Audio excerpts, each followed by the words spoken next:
In this video we're going to look at the identity matrix, and then we're also going to look at how to find what's called the determinant of a matrix and also find the inverse of a matrix. The identity matrix is just a matrix which we call I, and it is a matrix such that when you multiply I by any matrix, you just get the original matrix. So what I mean by this is if you do I times a matrix A, you get A. Also, if you do A times a matrix I, you get A. So I is a very special matrix.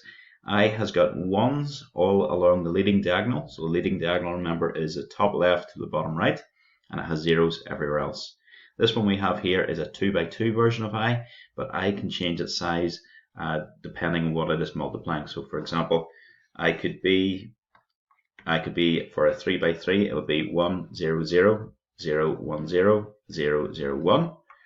For a 4 by 4, I would be equal to 1 0 0 0 0 1 0 0 0 0 1 0 0 0 0 1. So it is as big or as small as it has to be. Effectively, multiplying by I is exactly the same as if you're just multiplying a number by 1. So 1 times 7 is 7, 7 times 1 is 7. So if you multiply a number by 1, it is unchanged. Likewise, if you multiply a matrix by I, it is unchanged. We will see a wee bit later why it is so important, but for the time being, just to prove to you that it does work, here you've got your a matrix A, and we're going to just multiply it by I. So 1 0 times 1 3, so multiplying first row first column to get this first row first column element, and you'll get 1. This is first row second column, so multiply your first row by your second column, and again you get minus 2. This is my second row first column, so multiply my second row by my first column and I'll get 3. And this is my second row second column, so multiply my second row by my second column and I'll get 4. So you can see it works there. That was doing I times a matrix, and doing it the other way, doing your matrix times I, it still gives you your original matrix. Okay, we will see that a wee bit later on, probably in the next video, where that comes into play. Right. We're going to look now at the determinant. Now, we don't really need to worry too much about what the determinant means. We'll see that really later on. You'll not see that again really until if you do A-level further maths, you'll hear more about the determinant. But for the time being, we just need the determinant because it is part of finding the inverse.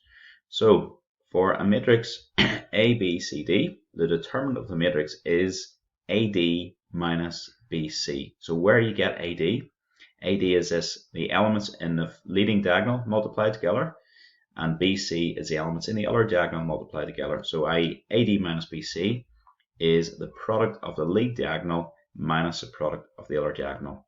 So this thing is not a matrix, so it will not have a bracket around the answer. So for this example here, it says the determinant of 1 minus 2, 4, 3, 4, is 1 times 4, which is 4, and then minus 2 times 3, which is minus 6. So 4 minus 6 is the same as 4 plus 6, which is 10.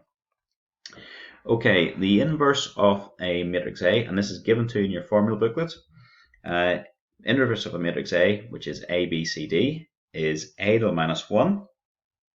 So that is similar to your, remember you have like sine x, and then the inverse of sine x is sine to the minus 1 of x. So that minus 1 notation there, that just means that's the inverse notation. Okay, so in this one, let's get rid of that, sorry. You've got your inverse, A to the minus 1 is 1 divided by the determinant, and then what happens is the elements in the leading diagonal, so you have 1 divided by your determinant, and then the elements in the leading diagonal switch around, and the signs of the other elements change. So to find the inverse of a 2 by 2, swap the elements in the lead diagonal, change the sign of the elements in the other diagonal, and then divide by the determinant. Okay, if the determinant of the matrix is 0, it will not have an inverse. So if you find out determinant equals 0, there's going to be no inverse. That works both ways. So if a matrix has no inverse, then its determinant must be 0. Why that is, just to think about a very simple reason why that is. If your determinant was 0, you'd have 1 divided by 0, and we all know already in mathematics 1 divided by 0 always causes problems.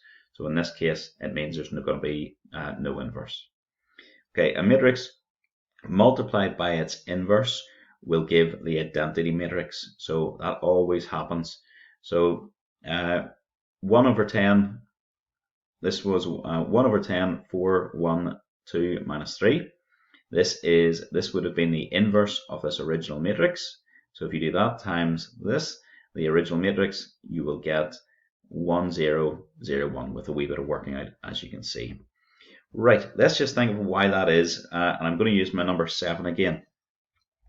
The opposite of multiplying by 7. The opposite of multiplying by 7 is dividing by 7. The opposite of multiplying by 7 is divided by 7. Or you could say that the opposite of multiplying by 7 is multiplying by 1/7, and because we're talking always about division. So here, and if you imagine what you would get if you did that, 7 times its opposite or its inverse, which is 1/7, would just give you 1. So that's really what we're doing here. Likewise, 1/7 times 7 would also give you 1. So the inverse times the original matrix, just the inverse times the original matrix just gives you the identity. Likewise, the number 7 times its inverse, which is 1/7, and just gives you 1. So it's a similar sort of thing. Okay, just going to do a couple of examples on this. So a couple of examples on this then. So we're just going to look at finding the determinant and then the inverse of these three matrices if they exist. And remember, if the determinant is 0, there is no inverse, and that will come into play in one of these things here.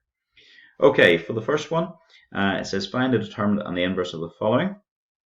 So my lead diagonal here is 1 times 6. So 1 times 6, and then my other diagonal, so take away 2 times minus 3. So that's just going to be 6 plus 6. So it's 12. So to find your inverse, you swap your elements in your lead diagonal. So the 6 and the 1 swap around. You change the signs of two elements. So that's minus 2, and that minus 3 becomes plus 3. And then you divide by your determinant. So that's the same as multiplying by 1/12. Done. This one over here, number 2, we're going to swap our do our determinant first. So it's going to be 4 times minus 4, then minus 3 times 3, which is going to be minus 16, minus 9, which is going to be minus 25. For your inverse, first of all, swap the elements in the lead diagonal. So the 4 and the minus 4 switch around. And then you change the signs of everything else. So that's minus 3 and that's minus 3.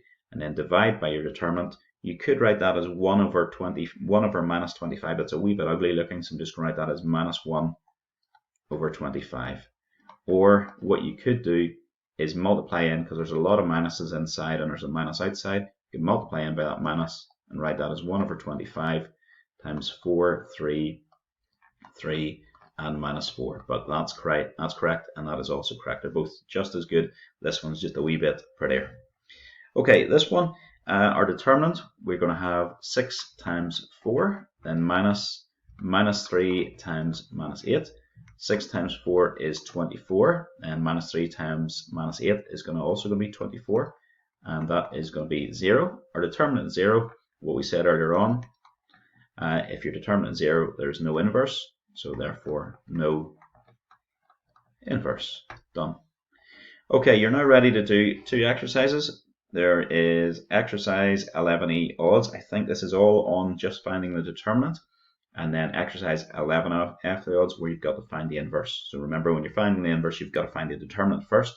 And then it's just swap the elements in the lead diagonal and change the signs of the other elements. Okay, any problems, give us a shout. Thank you.